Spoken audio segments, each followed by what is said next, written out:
సీతాదేవి మాటలు విన్న ఆ రాక్షస స్త్రీలందరూ కూడా కోపదృప్తులయ్యారు. వారిలో కొందరు ఈ విషయాలన్నీ కూడా తెలియజేయడానికని ఆ దుర్మార్గుడైన రావణుని వద్దకు కూడా వెళ్ళారట. ఇంకా భయంకర స్వరూపుడైన ఆ రాక్షస స్త్రీలు సీతాదేవి చుట్టూ కూడా చేరారు. మునుపు చెప్పిన అనర్థకరమైన మాటలనే మళ్ళీ కూడా కఠోరంగా చెప్పసాగారు. అనార్యురాలవు అంటే ఆత్మహత్యకు పాల్పడ్డమనే ఆ పాప సంకల్పం గలవో సీత, ఇప్పుడే రాక్షస స్త్రీలమైన మేమంతా కూడా మీ మాంసంతో విందు చేసుకుంటాము చూడు. అప్పటి వరకు కూడా నిద్రిస్తూ అప్పుడే మేల్కొన్న త్రిజట అనే ఒక వివేకవంతురాలైన ఒక వృద్ధ రాక్షసి ఆ దుష్టురాంటైన రాక్షస మోకను సీతను భయపెట్టడం చూసి వెంటనే కూడా వారితో చెప్పసాగిందిట. ఓ దురాత్మరాంటులారా, జనక మహారాజు పుత్రిగా దశరథ మహారాజు యొక్క కోడలు సర్వులకు కూడా ప్రీతిపాత్రులైన సీతాదేవిన మీరు భక్షించుకోరుతున్నారు. అలా భక్షించే తీరాలి అంటే ఆమెకు మారుగా నన్ను తినండి కొని. ఇప్పుడే నాకు ఒక గొగుర్పాటు కల్పించే ఒక పీడ కల వచ్చింది. ఆ కళ రాక్షసుని యొక్క సర్వనాశనాన్ని, ఈమె భర్త అయిన రాముని యొక్క విజయాన్ని కూడా సూచిస్తోంది. కోపావేశంతో ఉన్న రాక్షస స్త్రీలు త్రిజట మాటలు విన్నారు. భయం దూడలోనయ్యారు. ఆమెతో ఇలా అన్నారట, ఓ త్రిజట, నీ స్వప్న వృత్తాంతం ఏమిటి? సవిస్తరంగా కూడా మాకు చెప్పు. అందుకు త్రిజట ఆ ప్రాతకాలంలోని తనకు వచ్చిన ఆ కల గురించి కూడా ఇలా చెప్పసాగిందిట. ఏనుగు దంతాలతో నిర్మితమైన 1000 హంసలు మోస్తున్న ఒక దివ్యమైన పల్లకి ఆకాశంలో సంచరిస్తూ ఇటు వస్తూ ఉండడాన్ని నేను కల్లో చూశాను. ఆ పల్లకిలోని లక్ష్మణ సమేతుడైన ఆ రాముడు తెల్లని మాలలు, తెల్లని వస్త్రములు కూడా ధరించి ఆసీనుడై ఉన్నాడు. సముద్ర మధ్యంలోని ఒక తెల్లని పర్వతం మీద తెల్లని వస్త్రాలు ధరించి కూర్చున్న సీత కూడా అప్పుడు కల్లో నాకు కనిపించింది. కాంతి సూర్యునిలో కూడినట్లుగా సీత రాముని చేరడాన్ని చూశాను. తదుపరి రాముడు 4 దత్తాలుగా ఒక పర్వత ప్రమాణంలో ఉన్న ఒక ఏనుగునికి లక్ష్మణ్తో కలిసి ఆకాశ మార్గంలో వస్తుండడం కూడా నాకు కనిపించింది. తమ తేజస్సుతోటి భాషిస్తున్న పురుష శ్రేష్ఠైన రామలక్ష్మణుడు తదనంతరము కూడా తెల్లని మాలలు, తెల్లని వస్త్రాలు ధరించే సీత వద్దకు రావడం కూడా చూశాను నేను. అప్పుడు ఆకాశంలోని ఒక ఆ మహాగజాన్ని రాముడు నిలిపి ఉంచగా పర్వతాగ్రమే మీద ఉన్న సీత ఏనుగు ముప్పై నెక్కింది. రాముడు ఒడిలో చేరింది. ఆ తర్వాత పద్మము వంటి ఆ కన్నులు గల సీత భర్త ఒడిలో నుండి లేచి నిలబడి సూర్య చంద్రులను తన చేతులతో బుజ్జగించి లాలిస్తున్నట్లుగా కూడా కనబడింది. తదనంతరము రామలక్ష్మణులు సీతాదేవి నిర్వహించిన ఆ పర్వత ప్రమాణంలో ఉన్న మహాగజము లంకా నగర నడినెత్తిన ఆకాశంలో నిలబడింది. మరొక దృశ్యంలోని రాముడు సీత లక్ష్మణ సమేతుడై తెల్లని 8 వృషభములకు వచ్చిన ఒక రథం మీద ఇక్కడికి రావడం అన్నది కూడా నేను కల్లో కనిపించింది.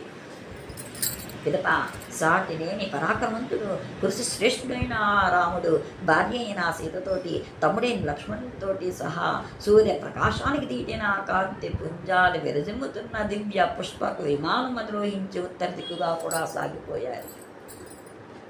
విష్ణువుకు సాటైన పరాక్రమం గల రాముడు, అతని సోదరుడైన లక్ష్మణుడు, భార్య అయిన సీత ఈ రీతిలో నాకు స్వప్నంలో కనిపించారు.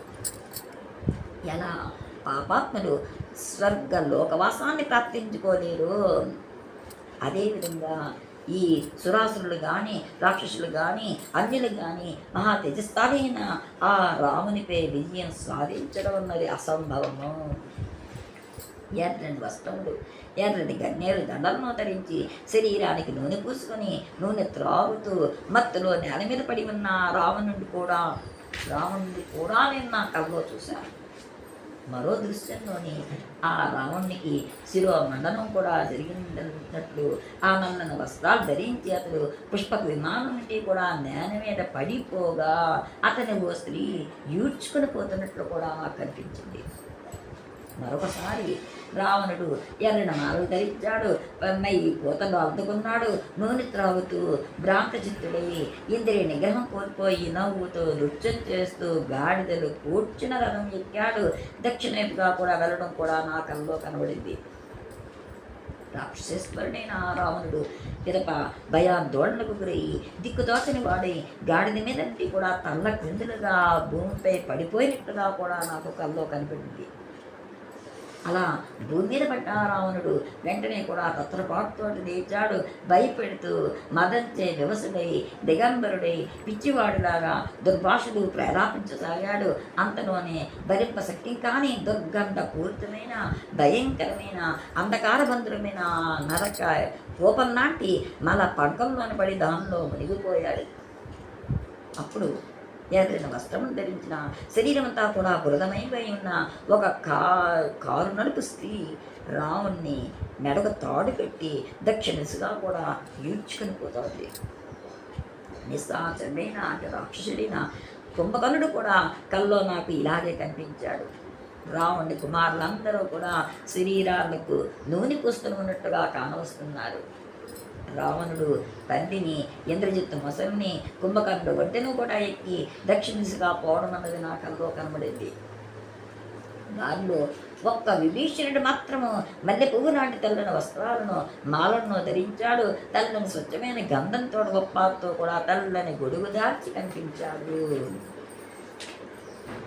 శంఖ దుందుములు ధ్వనులు నృత్య గీతాలు ఇత్యాది వేడుకల మధ్య పర్వతం పని సమున్నతమైన మేఘ గర్జన వంటి ఆ గీకారాలు సులుపుతున్న 4 దంతాల గజరాజును ఆ విభీషణుడు తన 9 మంత్రులతోనూ కలిసి అధిరోహించి ఆకాశం మధ్యలో నిలబడి ఉండడం కూడా నేను చూశాను. రాక్షసులందరూ కూడా ఎర్రని మాలలు ఎర్రని వస్త్రాలు ధరించారు. గుంపులుగా కూడా అక్కడ చేరి ఉండడానికి కూడా నేను చూశాను. వారంతా కూడా మద్యం గురుడుతో కూడా వాద్యాలు వాయిస్తూ కూడా పాటలు పాడుతూ కూడా కానవచ్చారు.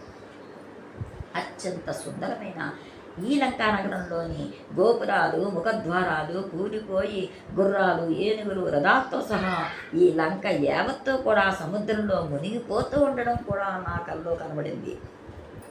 ఇప్పటి వరకు రావణుడు సురక్షిత రక్షణలో ఉన్న ఈ లంకా నగరాన్ని రాముని దూత వాయు వేగం కలవాడైన ఒక వానరుడు దగ్ధం చేస్తున్నట్లు కూడా నేను కల్లో చూశాను. బూడిదని రాసులతో నిండిన ఈ లంకానగరంలోని రాక్షస స్త్రీలందరూ కూడా నూనె త్రాగుతూ జగటాట్టహాసాలతోటి వెర్రి గంతులు వేస్తూ ఉంటే ఆ దృశ్యం కూడా నా కల్లో కనిపించింది. కుంభకర్ణాది రాక్షస శ్రేష్ఠులందరూ కూడా ఎర్రని వస్త్రాలు ధరించారు. పేడ గుంటల్లో పడి మునిగిపోతూ ఉండడం కూడా నాకు కంటపడింది. కనుక ఓ రాష్ట్రాంగంలారా కనిపించకుండా ఇక్కడి నుండి దూరంగా తొలగిపోండి. రాముడు సీతను పొందడం అన్నది ఖాయము. తన భార్యను బాధించాడు అనే ఆగ్రహంతో రాక్షసులందరినీ కూడా అతను సంహరిస్తాడు. వారితో పాటు సీతను హింసించారు అనే కోపంతో మిమ్మల్ని కూడా అతను వధించడం అన్నది తథ్యము. రామునికి సీత అత్యంత ప్రీతిపాత్రాలు. 6వ ప్రాణం. అతన్ని అనుసరిస్తూ ఈ వనవాస దీక్షను కూడా ఆచరించిన మహాసాధ్వి. అటువంటి భార్యను ఎవరైనా సరే భయపెట్టినా దుర్భాషలాడినా రాముడు ఎంత మాత్రమో సహించడు. కనుక సీతతో ఇక ఎంత మాత్రము కూడా పౌరుషంగా పలకరించకండి. వీలైనంత వరకు కూడా ఆమెతోటి మృదు మధురంగా కూడా మాట్లాడండి. ఆమెను క్షమించమని బ్రతిమాలుకుందాం అందరము కూడాను. ఇదే యుక్తమని కూడా నేను భావిస్తున్నాను. అమితమైన దుఃఖంలో ఉన్న ఏ స్త్రీకి కూడా సంబంధించి ఇటువంటి కళను కంటామో ఆమె సమస్త దుఃఖాల నుండి కూడా విముక్తి పొంది సర్వోత్కృష్టమైన అభ్యున్నతిని గాంచుతుంది. ఓ రాక్షస స్త్రీలారా, ఇప్పటి వరకు కూడా ఈమెను భయపెట్టి బెదిరించాము కదా, ఇప్పుడు రక్షించి తన్ని అని మీరు నోరు తెచ్చి ఎలా అడగలమా అని సంకోచించకండి. ఈమెను ప్రార్థించండి అంతే. ఎందుకంటే రాముడి వలన ఇప్పుడు రాక్షసులకు అనుకోని భయంకరమైన ఒక ఆపదన్నది ముంచుకొస్తోంది. రాక్షసాంగంలారా, జగన్మహారాజు కుమార్తె అయిన ఈ సీతను మనస్ఫూర్తిగా మనం నమస్కరిద్దాము. అంత మాత్రానికి ఈమె మన తప్పిదాలన్నింటినీ కూడా మన్నించి మన పట్ల ప్రసన్నురాలవుతుంది. మనలను కూడా ఈ ఘోర విపత్తు నుండి కూడా రక్షిస్తుంది. మరొక విశేషం ఏమిటంటే విశాల నేత్రాలు గల ఈ సీత మేనియన్ ఎక్కడా కూడా అమంగళకరమైన అశుభమైన లక్షణం అన్నది మచ్చుకు కూడా ఒక్కటి కూడా కానరావటం లేదు. దివ్య విమానాన్ని అధిష్ఠించినట్లు కల్లో నేను చూసిన ఆ సీతకు ఈమెకు కూడా ఒక్క తేడా మాత్రమే నాకు కనిపిస్తోంది. ఏమిటి అంటే అది ఆమె మేని వర్చస్సులో అంటే ఛాయ. ఇప్పుడు అనుభవిస్తున్న ఈ దుఃఖం కారణంగా కూడా స్నానాలు ఆ సంస్కారాలు ఇవి కూడా లేకపోవడం వల్ల ఆమె మేని కాంతిలో కొంత తరుగు కనబడుతోంది. అంతే తేడా. సీతాదేవి మనోభీష్టమైన ఆ రావణుని వినాశనము, రాముని విజయము తప్పక నెరవేరే సమయం అన్నది ఆసన్నమైంది అన్నది నాకు ఖచ్చితంగా అనిపిస్తుంది. విశాలమైన ఆ తామర రేకుల వలె విశాలమైన ఆమె ఎడమ కన్ను అదురుతూ ఉండడం కూడా గొప్ప శుభసూచకంగా ఉంది. ఈమె మహా ఆనందకరమైన ఒక శుభవార్తను వినబోతుంది అని కూడా ఇది సూచిస్తోంది. మృదు స్వభావిని అయిన ఆ సీతాదేవి ఎడమ భుజమన్నది గగురు పాటుకులోని అకస్మాత్తుగా కూడా అదురుతూ కూడా కనిపిస్తోంది. ఇది కూడా ఈమెకు త్వరలోనే ప్రాప్తించబోతున్న శుభాన్ని సూచిస్తోంది. ఆడ ఏనుగు తొండం వంటి ఈమె ఎడమ తొడ కనిపిస్తోంది. ఈ శుభశకునం కూడా రాముడు త్వరలోనే ఆమె ఎదుటకు రాబోతున్నాడు అన్నదానికి కూడా సూచిక. అల్లంత దూరంలోని చెట్టు కొమ్మ మీద గూటిలోని పక్షి ఎంతో సంతోషంతో ఆ సీతకు అత్యంత ఆప్తుడు రాబోతున్నాడు అని స్వాగతం పలుకుతున్నట్టుగా కూడా పదే పదే మధురంగా కూడా చూస్తూ కూడా ఆ రామ ఆగమనాన్ని సూచనప్రాయంగా కూడా తెలుపుతోంది. ఇది వాల్మీకి రామాయణమే సుందరకాండలో